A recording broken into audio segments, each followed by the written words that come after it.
سے بہتر ڈیفینیشن ہمیں کوئی نہیں ملتی کہ یہ 1971 میں 16 دسمبر کے بعد جو فال آف ڈھاکہ کے بعد جو ڈھاکہ میں ایک قتل خانہ بنایا گیا تھا، ایک مذبح خانہ بنایا گیا تھا پورے ڈھاکہ کو، مسلمانوں کا سب سے بڑا شہر. اور پھر لکھتے ہیں کہ مسلمانوں کے رہنما در پردہ مسلمانوں کے دوست ہوں گے،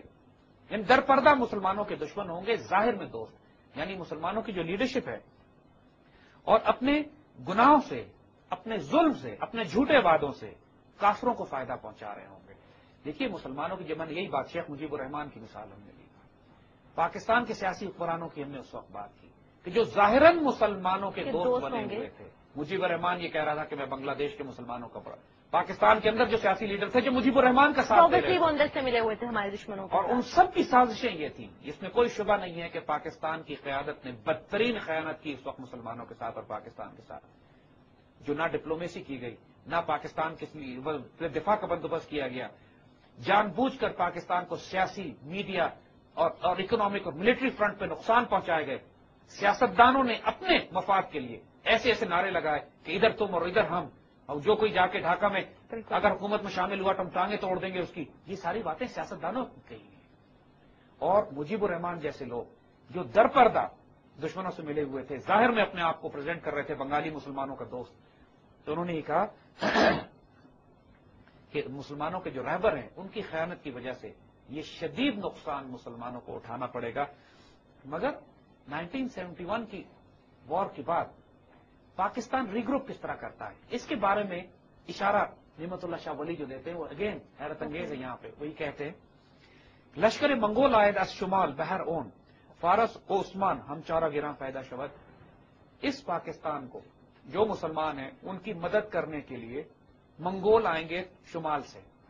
یعنی چائنیز شمال سے آئیں گے مسلمانوں کی مدد کرنے کے لیے، اور ایرانی اور ترک مدد کریں گے مسلمانوں کی. دیکھیے اب کس طرح پاکستان 71 کے بعد پاکستان کو ڈیسپریٹ ضرورت تھی، تو امریکن نے تو ہماری ساری سپلائی، وی ور ٹوٹلی انپروٹیکٹڈ. اس سے زیادہ ہم اپنی تاریخ میں کبھی انپروٹیکٹڈ نہیں تھے. جب ہمارا ایک بازو جا چکا تھا، ہمارے پاس کوئی نیوکلیر پوٹینشیل نہیں تھا، ہمارے پاس کوئی ملٹری پوٹینشیل نہیں تھا، پاکستان کی آرمی ڈی مورلائز تھی، ہماری قوم ڈی مورلائز تھی، ویپن سسٹم ہمارے پاس نہیں تھے، لیڈرشپ نہیں تھی. اس وقت تو بھٹو آیا تھا، لیڈرشپ اس کے بعد تو لیڈرشپ بن گئی تھی. ایک اسٹرانگ پولیٹیکل گورنمنٹ بھٹو کی تھی کہ جس نے، اور اس وقت بھٹو نے ایک بڑے امپورٹنٹ کام کیے تھے. پہلا اس نے یہ کہ پاکستان کا نیوکلیر پروگرام شروع کرایا. دوسرا چائنا کے ساتھ تعلقات بڑی تیزی سے ڈیولپ ہونا شروع ہوئے. یہ جو منگول نارتھ سے جن کو کہا گیا کہ وہ مدد کریں گے، اور ایک ریجنل اکنامک ملٹری بلاک بنایا گیا جو بیسکلی کہنے کو تو صرف اکنامک بلاک تھا، RCD کے نام سے، ریجنل کوآپریشن فار ڈیولپمنٹ، جو پاکستان، ایران اور ترکی کا اکنامک بلاک تھا، بالکل، جس کی وجہ سے پاکستان کو اکنامک اسٹیبلٹی ملی بہت زیادہ، جو بعد میں ایکو کے نام سے بن گیا، اکنامک کوآپریشن آرگنائزیشن.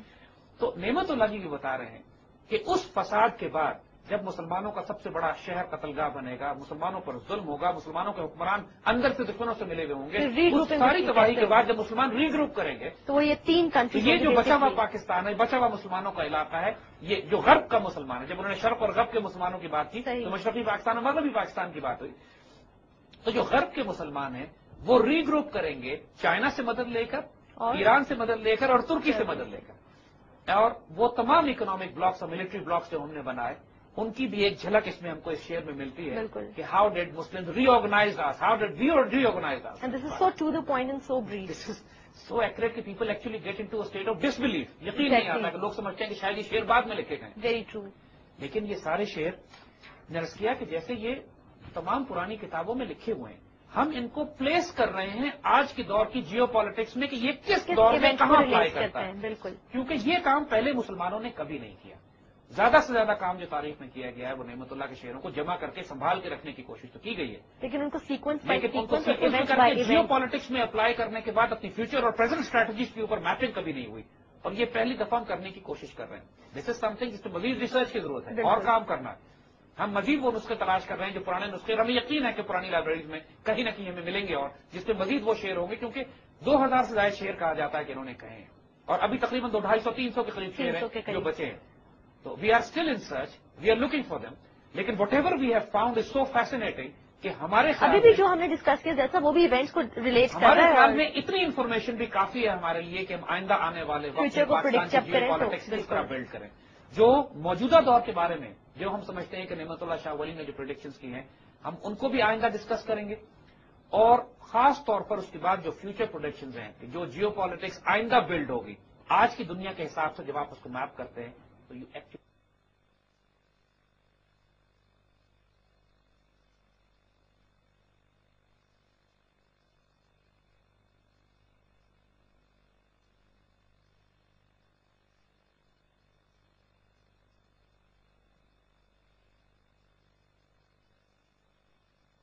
کی جیوگرافی ذرا اسٹیبلائز ہو گئی، یعنی ہم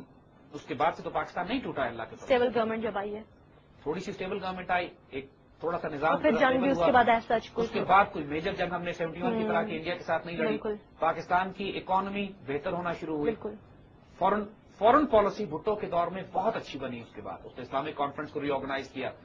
RCD کا سلسلہ شروع ہوا، اور اب وہ جو ایک جھنجٹ تھا جی ایسٹ اور ویسٹ پاکستان کا وہ بھی ختم ہو گیا، بہرحال پاکستان ایک سنگل اینٹی کے طور پر اپنے آپ کو بلڈ کر رہا ہے۔ بالکل، مگر بھٹو کی جو سب سے بڑی غلطی تھی، جو تاریخ کی بدترین غلطیوں میں سے بھٹو کی، کہ انہوں نے دین کو چھوڑ دیا، دین ابینڈن کر دیا تھا۔ یہ وہ دور تھا کہ جب پاکستان ٹیلی ویژن پریکٹیکلی فوج فلمیں دکھاتا تھا رات کے وقت، حالانکہ ایک ہی چینل تھا اس زمانے میں۔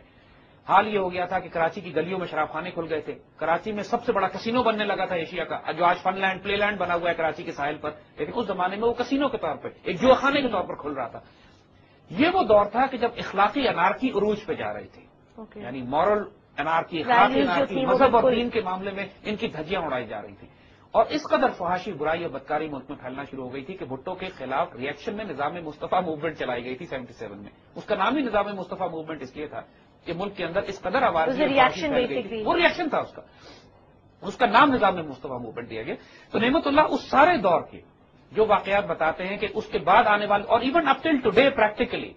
یعنی اس دور میں جو معاشرے کا زوال شروع ہوا، جو ڈیکیڈنس شروع ہوئی، جو اخلاقی زوال آیا، جو علماء کا زوال آیا، جو ہماری مورل اور ریلیجس ویلیوز کا زوال آیا، اس سارے دور کی ایک تصویر کھینچتے ہیں نعمت اللہ شاہ ولی آئندہ اپنے آنے والے تمام اشعار میں، جو پریزنٹ دور کو ریپرزینٹ کرتے ہیں کہ آج اگر آپ پریکٹیکلی دیکھیں تو پاکستان میں آپ کو یہی حالات نظر آئیں گے۔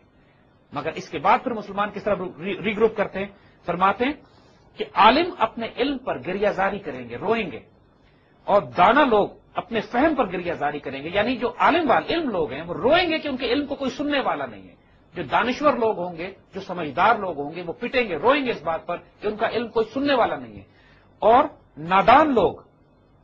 اریا ناچ گانوں میں دیوانہ وار مصروف ہوں گے، یعنی ناچ گانا، میوزک، فحاشی، برائی، بدکاری، فلمیں، یہ سب چیزیں نادان لوگ، جاہل لوگ جو ہیں اس طرح مست ہوں گے رقص و ناچ گانا اور سرور میں کہ جو علماء ہیں، جو دانشور ہیں، وہ سر پیٹیں گے کہ یہ قوم اور ملت کا حشر کیا ہو گیا۔ یہ وہ ایسا دور آ جائے گا کہ جب علم و حکمت ختم ہو جائے گی، کہ جب جاہل لوگ پورے معاشرے میں اس طرح فحاشی، برائی اور بدکاری کو عام کر دیں گے کہ انسان حیران ہوگا کہ یہ کون سا دور، کون سا زمانہ شروع ہو گیا۔ 71 کے بعد والے پاکستان میں پریکٹیکلی یہ دور شروع ہو گیا تھا۔ آپ لوگوں نے تو خیر، آپ تو بہت چھوٹے ہو گئے، آپ نے تو پیدا بھی نہیں گزارے اس دور میں، مگر جو بزرگ ان سے پوچھے گا کہ اس دور میں کیا حالات پاکستان کے ہو گئے تھے۔ پھر فرماتے ہیں کہ حضور صلی اللہ علیہ وسلم کی امت سے ایسے ایسے مجرمانہ فعل ہوں گے اور ایسے ایسے گناہ ہوں گے کہ بتائے نہیں جا سکتے، یعنی افعال مجرمانہ، اعمال عاصیانہ جو لفظ وہ استعمال کرتے ہیں کہ حضور صلی اللہ علیہ وسلم کی امت ایسے گناہوں میں مبتلا ہو جائے گی جو ناقابل بیان ہے، جو کہ یعنی ممکن تصور نہیں کر سکتا کوئی، ہو جائے گا، ایک وہ نظام شروع ہوگا۔ اور یہ اب اس دور کا جو زوال ہے اس کی پوری تصویر نعمت اللہ نے کھینچی ہے، جو ہم آئندہ آنے والے پروگراموں میں ڈسکس کریں گے، اور اس کے بعد پھر ہم پہنچیں گے کرنٹ دور میں کہ آج کے دور سے لے کے آنورڈز